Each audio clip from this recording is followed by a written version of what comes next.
Narito na ang mga nag-trending na kwento sa mundo ng social media. Panawagan ng Animal Welfare Group sa paghahanap ng malilipatang lupa para sa rescue fur babies kinaantigan online. Kauna-unahang agila na isinilang sa bansa, pumanaw na. Babae mula Florida, aksidenteng nailagay ang super glue sa kanyang mata imbis na eye drops. Pinakamatandang newlyweds sa buong mundo, nasungkit ng mag-asawang centenarians mula Amerika. Trending Suspect Challenge, paano nga ba nagsimula? At Beyonce, kinilalang greatest pop star of the 21st century ng Billboard.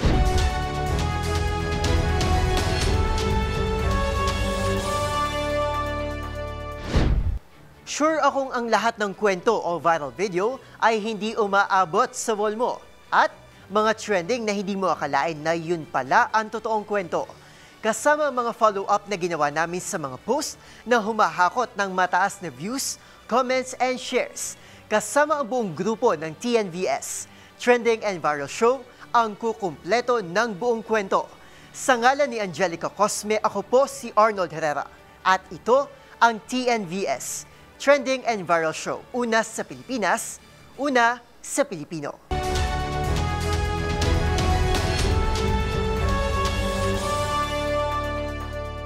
Para sa ating unang trending story, we are losing our home. Ito ang malungkot na balitang bumasag sa puso ng buong fur community. Inanunsyo kasi ng Animal Welfare Group na Passion Project na tuluyan ng magsasara ang kanilang animal shelter sa Bulacan matapos may bumili sa lupang kinatitirikan nito. Ang panawagan ng grupo, tutukan sa trending report na ito.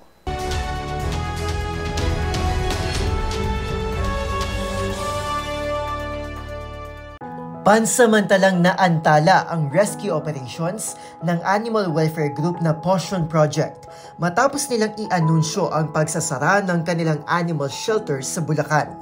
Sa kanilang Facebook post, noong Hulyo pa dapat natapos ang kanilang renta at binigyan lamang sila ng extension habang patuloy na naghahanap ng malilipatang pwesto.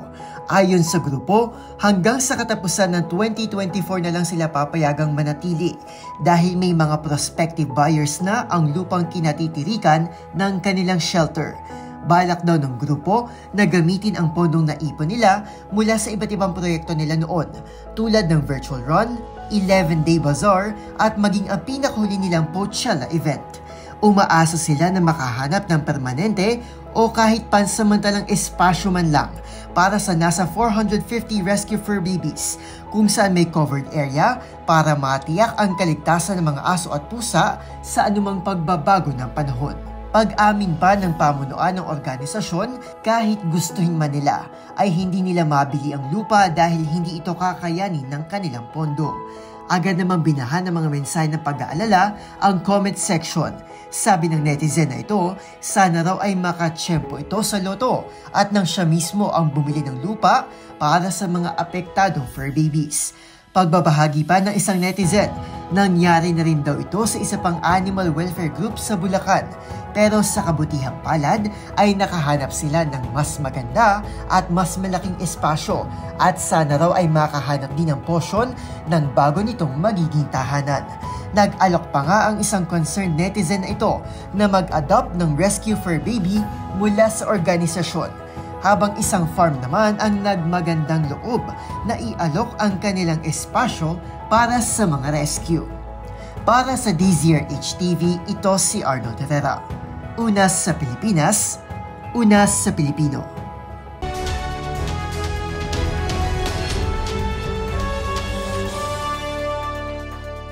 Para sa ating next viral story, check number 30.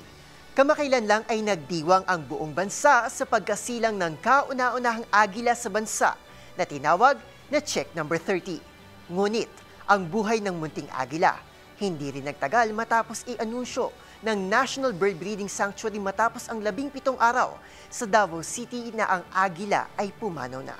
Ang heartbreaking story na ito, panoorin sa report ni Rose Babiera.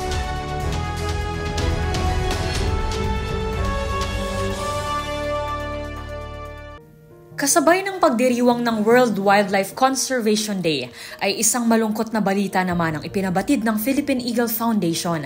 Ito ay ang tuluyang pagpanaw ng Philippine Eagle Chick No. 30 na kinilala bilang kauna-unahang agila na isinilang sa bansa. Ayon sa pahayag ng organisasyon, ika-29 ng Nobyembre, alas 5 ng hapon, nang tuluyan ng bumitiw ang agila sa laban nito sa isang yolk sac infection na sanhi ng paghirap nitong pataasin ang kanyang timbang. 17 araw lamang ang itinagal ng munting agila sa kabila ito ng masusing pananaliksik at pag-aalaga ng mga sayantipiko.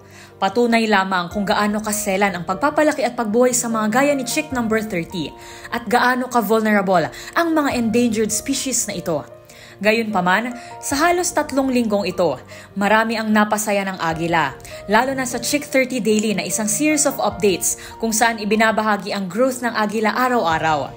Isang malungkot na araw ito lalo na sa grupo ng mga mananaliksik na tinutukan ang pagkasilang at paglaki ng agila. Ngunit hindi ibig sabihin nito ay mawawala na ng pag-asa ang National Bird Breeding Sanctuary at Philippine Eagle Foundation na ipagpatuloy ang mga effort nito sa pagprotekta at pagpapanatili ng populasyon ng mga agila sa bansa. Para sa DZRH TV, ito si Rose Babiera. Una sa Pilipinas, una sa Pilipino.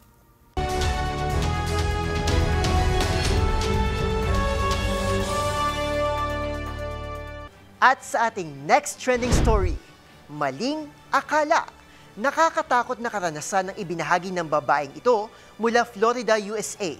Viral kasi ang kanyang video kung saan ipinapakita niya ang kanyang sitwasyon sa loob ng emergency room. Imbis kasi na eye drop, super glue ang aksidente nitong naipatak sa kanyang mata. Ang sitwasyon ni Brian, tutukan sa report ni Mili Borja.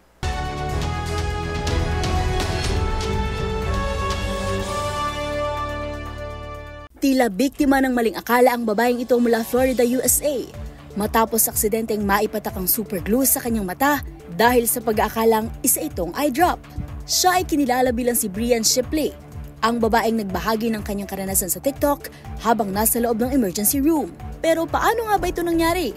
Gabi raw noon nang gumising si Brian dahil oras na ng pagpatak nito ng antibiotic eye drop sa kanyang mata. Inabot daw nito ang naturang gamot mula sa katabing nightstand ng kanyang kama, saka idinilat ang apektadong mata para patakan ito. Pero pagtama ng liquid sa bahagi ng muka, dito niya na nasimulang maramdamang hindi pala eye drops ang inilagay, kundi super glue. Sa video na in-upload ni Brian sa TikTok, makikita ang kanyang sitwasyon kung saan nakapikit ang isa niyang mata habang mayroong hose apparatus. Nag-iwan din ito ng babala sa mga netizen na huwag maglalagay ng super glue sa mata kung ayaw na matulad sa kanya na mayroong contact suction sa mata. Ang kanyang TikTok video, umabot na sa higit 5 million views at 200,000 comments. Para sa DZRH TV, ito si Mili Borja, una sa Pilipinas, una sa Pilipino.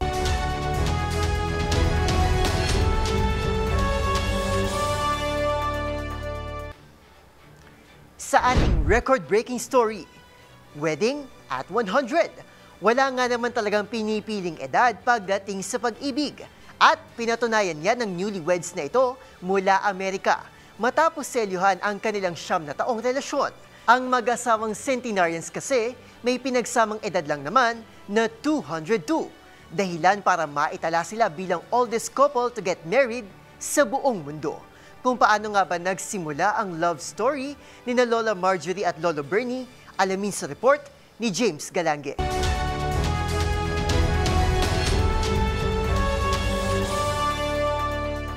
It's never too late to get married. Totoo nga namang love wins dahil walang pinipiling edad pagdating sa pag-ibig. Yan ay matapos ikasal sa Amerika ang centenarian couple na ito na may pinagsamang edad na 202. Kilalanin sila Lolo Marjorie Fitterman, 102-year-old, at si Lolo Bernal Littman naman na 100-year-old na nagkakilala sa kanilang tinitirhang retirement senior living facility sa Philadelphia. Unang nagkakilala ang dalawa sa isang costume party sa kanilang floor at ilang araw na din ang lumipas, inaya na rin ni Lolo Bernie si Lola Marjorie sa isang date sa Karawan mismo ng kanyang first granddaughter. And after 9 years, sa parehong floor din naganap ang pag-iisang dibdib ng dalawa. Ayon sa apong si Sarah Sisherman, sa kabila ng mga nangyayari sa mundo, masaya raw ito napapaghatid ng saya at pag-asa mula sa kwento ng pag-ibig ng kanyang lolo at lola. isang retired engineer si Bernie, habang isang retired teacher naman si Marjorie. At ibinahagi na nauna na magkapamilya ang dalawa bago ito magkakilala na tumagal na mahigit 6 na dekada. Dagdag pa ni Sarah, masero anya ito na muling magkatagpo ng pag-ibig ang kanyang lolo at lola sa kanilang 100 taong gulang dahil bibihira na lamang ang ganitong klaseng pangyayari. And speaking of bihira, dahil dito, naitala ng Newlyweds ang world record bilang oldest couple to get married sa buong mundo, kung saan nabasag ng dalawa ang dating record holder na sina Lola Doreen Lucky at Lola George Kirby mula England na may pinagsamang edad na 194 years old. Para sa DZRH TV, ito si James Galange, una sa Pilipinas, una sa Pilipino.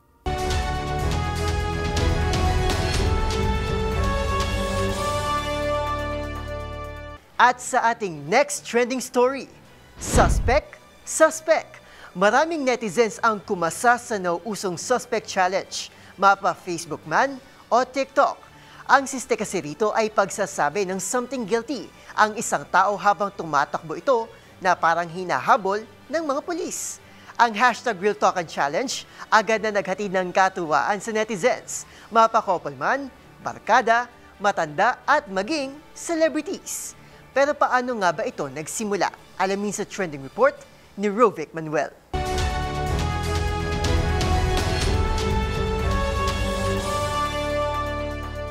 Mga estudyante, magpartner, pamilya, barkada, maging matanda at celebrities, tiyak kumasa sa trend na Suspect Challenge. Sino kasing hindi matutuwa kung tila paraan ito para i-expose ang isang tao sa nakatutuwang paraan? Suspect, 10 years bago makatayo sa upuan. Suspect, walang tatay. Suspect, mahilig mag-take home ng Shanghai. Sa trend na ito, makikita ang mga netizen na tumatakbo na parang hinahabol ng pulis. Ngunit ang tanong ng karamihan ay paano nga ba nagsimula ang Suspect Challenge? Ayon sa isang ulat ng Forbes, buwan ng Oktubre noong unang nagsimulang lumabas ang Suspect Challenge sa social media, kung saan hindi pa rin eksakto ang rason sa police suspect na tema nito.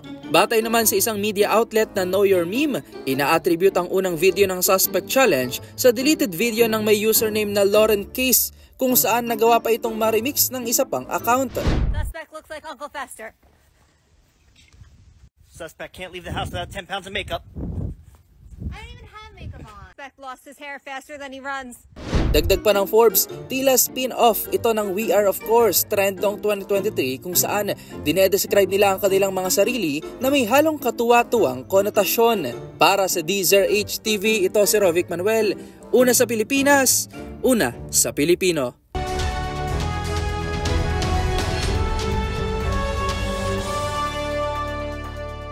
At para sa ating trending showbiz balita, hashtag bow down to the Queen and make some noise, Bayhives. Pinangalanan na kasi ng Billboard ang itinuturing na greatest pop star of the 21st century. Walang iba kundi ang award-winning singer-songwriter na si Beyonce. Ang iba pang detalye sa pinakabagong pagkilala na dumagdag sa mahabang listahan ng achievements ni Queen Bey, tutukan sa report na ating showbiz angel.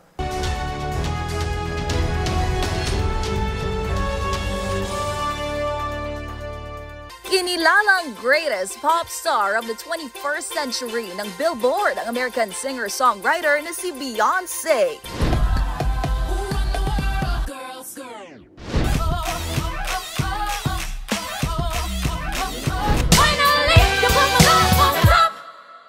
Ayon sa Entertainment Magazine, dahil ito sa significant contributions, influence, and impact ni Queen Bey sa nakalipas na mahigit 25 taon. Inilat din dito ang pagiging consistent ng superstar mula noong manguna sa Billboard Hot 100 Year 2000 ang Say My Name ng kinabibilangan nitong R&B pop group Destiny's Child.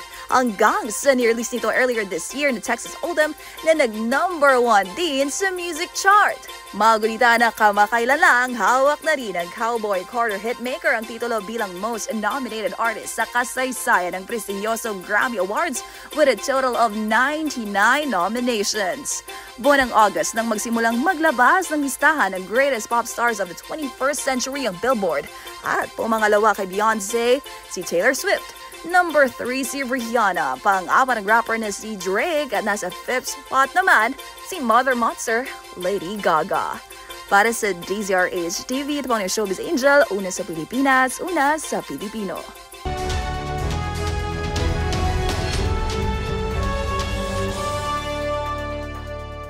Isa na namang episode ng mga nagpawaw, kinagiliwan at iba't ibang mga insidente ng mga nag-viral na kwento ang ating napanood. Kaya naman kung meron din kayong mga katulad na istorya, i-share nyo na yan sa ating comment section o di naman kaya ay itag nyo kami sa TikTok at DZRH News. At yan ang mga kwento sa likod ng mga nag-viral na video kasama ang buong grupo ng TNVS. Trending and Viral Show, assignment namin na kapag may nag-trending, aalamin, bubuin at i-follow up namin ang mga detalye. Para kapag nakita mo ang viral video na may nag-share, ikaw na mismo ang magdadagdag ng mga impormasyong nalaman mo sa TNVS, Trending and Viral Show. Mula sa kauna-unahan sa Pilipinas, DZRH, at sa ngalan ni Angelica Cosme. Ako po, si Arnold Herrera. Una sa Pilipinas, una sa Pilipino.